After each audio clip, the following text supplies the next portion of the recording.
నమ్ముకునేదానికి ఇలా అవైజ్ఞానిక విషయాల్ని వైజ్ఞానికమని మిమ్మల్ని నమ్మిస్తున్నారు.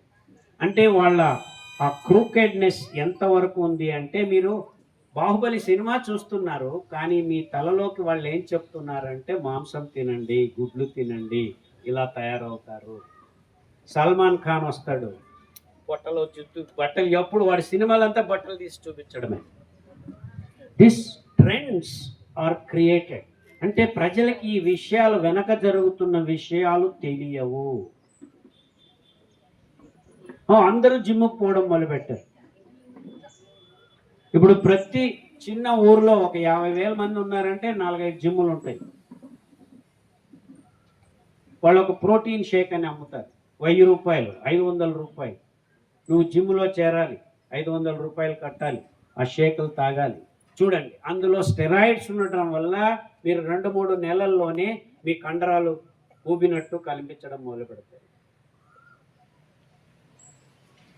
సో ఇలాంటి భయంకరమైన అంశాల్ని కప్పిపుచ్చి ఇది సైన్స్ అని చెప్పటం వీళ్ళకి 100 సంవత్సరాలుగా అలవాటైంది. ఈ కార్పొరేట్ ఫుడ్ కల్చర్ అదే విధానంలోనే రైసు, గోధుమలు కూడాను ప్రపంచాన్ని ఆవరించాయి. రైసు, గోధుమల్ని, వరి బియ్యము, గోధుమల్ని పెంచేదానికి సహజంగా వీలయ్యేది 2.8% భూమిలో మాత్రమే సహజంగా. అంటే నీరి సాగుబడి వ్యవస్థ దొరికేది సహజంగా అంతే. అంటే మిగిలిన 98% వ్యవసాయ భూముల్లో అవంతకవే 4 వానలు వస్తే వేర్ల నుంచి నీళ్లు పీల్చుకోకుండా గడ్డి పూచల నుంచే నీళ్లను పీల్చుకొని ధాన్యం తయారు చేసే అద్భుతమైన ఈ మిల్లెట్స్, మిల్లీ అంటే 1/1000 అని, మిల్లీమీటర్, మిల్లీగ్రామ్, మిల్లీలీటర్, ఆ మిల్లీ సైజులో ఉన్న ధాన్యాలన్నింటినీ కలిపి గుంపు కొలిపి మిల్లెట్స్ అని పిలిచేవారు. మిల్లెట్స్, ఈ మిల్లెట్స్ మిల్లీమీటర్ ప్రమాణంలో ధాన్యం సైజు ఆసుపాసులో అటు ఇటు చిన్నగా ఉంటే, మిల్లీమీటర్ కంటే కొద్దిగా తక్కువ ప్రమాణంలో ఉంటే వాటిని మైనర్ మిల్లెట్స్ అన్నారు, కొద్దిగా పెద్దగా ప్రమాణంలో ఉంటే మేజర్ మిల్లెట్స్ అన్నారు. జొన్నలు, రాగులు, సజ్జలు ఇవి మిల్లీమీటర్ కంటే కొద్దిగా ఎక్కువ ప్రమాణంలో ఉంటాయి. అదే కొర్రలు, సామలు, అండు కొర్రలు, అరికలు మిల్లీమీటర్ కంటే కొద్దిగా సైజు ప్రమాణంలో తక్కువగా ఉంటాయి. సో ఈ మిల్లెట్స్ తమకు నీరు లేకుండానే ధాన్యాన్ని తయారు చేసే వైజ్ఞానికంగా C4 ఫోటోసింథసిస్ అనే ఒక బయోకెమికల్ ప్రాసెస్లో ఆ తయారు చేసేదానికి కావాల్సిన ఆ అంశాలని ఒదుగుచుకునే దానికోసమని పీచు పదార్థాన్ని ధాన్యంలో చుట్టడం మొదలుపెట్టింది ప్రకృతి. ఇది ఎన్ని సంవత్సరాలుగా జరుగుతుందంటే అనాది కాలం, అంటే లక్షల సంవత్సరాల క్రితం నుంచి జరుగుతుంది. అంటే మానవుని మొదటి ఆహారం, అటు నీవు బయటికి వెళ్తే కనిపించేది C4 గ్రాసెస్, వరి కాదు, గోధుమలు కాదు.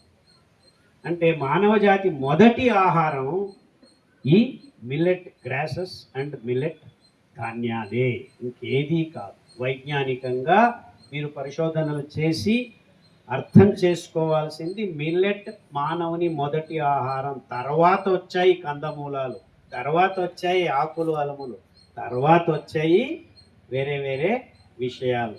అంటే ఎప్పుడైతే ఒక ఆయుధం చేతిలో పట్టుకొని మొదలు పెట్టాడో అప్పుడు మాంసము అది ఇది మొదలైంది. కానీ ఈ వెస్టర్నర్స్ ఆహారం అంటే మానవుడు మొదటి నుంచి హంటరర్ అండ్ గ్యాదరర్ అని మొదలు పెట్టాడు. పుట్టినప్పటి నుంచే బాణాలు పట్టుకొని పరిగెత్తాడా? పరిగెత్తలేదు. ఆ ఆయుధాలు తయారయ్యేదానికే కొన్ని మిలియన్స్ ఆఫ్ ఇయర్స్ అయింది ప్రపంచంలో. సో వీళ్ళంతా కట్టుకథల్ని, తమ పదార్థాలని అమ్ముకునే దానికోసమని మొదలుపెట్టారు. ఇదే సైన్సు అని చెప్పడం మొదలుపెట్టారు, ఇదే విజ్ఞానం అన్నారు. కానీ అన్ని సంవత్సరాలుగా భారతదేశము ఈ ప్రాంతంలో మన విజ్ఞానాన్ని కించపరచడం మొదలుపెట్టారు. మీకేమి తెలియదు, ఆ కోర్స్ గ్రెయిన్స్, పీచున్న ధాన్యాలు మీరు ఎందుకు తింటున్నారు, మీరు వెనకబడిన వాళ్ళు, అవి పందుల ఆహారం, అది ఆవుల ఆహారం, అది పక్షుల ఆహారం అని చెప్పడం మొదలుపెట్టారు. సో ఎప్పుడైతే ఈ సోకాల్డ్ తజ్ఞులు విజ్ఞానులు మన దేశాల్లో కూడా అగ్రికల్చర్ యూనివర్సిటీస్ని పెట్టి గ్రీన్ రెవల్యూషన్ అనే పేరుతో ఆది కాలం నుంచి అనాదిగా మనం తింటున్న పదార్థాలని కించపరిచి ఇది వెనకబడిన వాళ్ళు తినే పదార్థాలు, పశువుల ఆహారం అని చెప్పడం మొదలు పెడితే మనం అందరము దాన్ని పూర్తిగా నమ్మి మన పదార్థాలని ఆపేశాం. అప్పటి నుంచి మొదలైంది మానవ జాతిలో రోగాలు. ఎందుకు? కారణం ఇంతే. వైజ్ఞానికంగా మీరు వరి బియ్యము, గోధుమలు, చక్కెర ఇలాంటి పదార్థాలు తిన్నప్పుడు మీ రక్తంలోకి గ్లూకోజ్ స్పైక్ అంటారు. చక్కెర ఎక్కువ అంశంలో మీ రక్తంలోకి వరదలాగా వచ్చి చేరుతుంది. వరద ప్రకాష్ ఆ వరదల్ని ఆపు చేద్దామని పులివెందుల వాళ్ళకి మిల్లెట్ని అందజేస్తున్నారు. ఎందుకంటే మిల్లెట్లో ఆ వరదను ఆపు చేసేదానికి కావలసిన పీచు పదార్థం దేవుడు ఆ ధాన్యంలో చుట్టాడు. ఎలా చుట్టాడు? పొరలు పొరలుగా చుట్టాడు.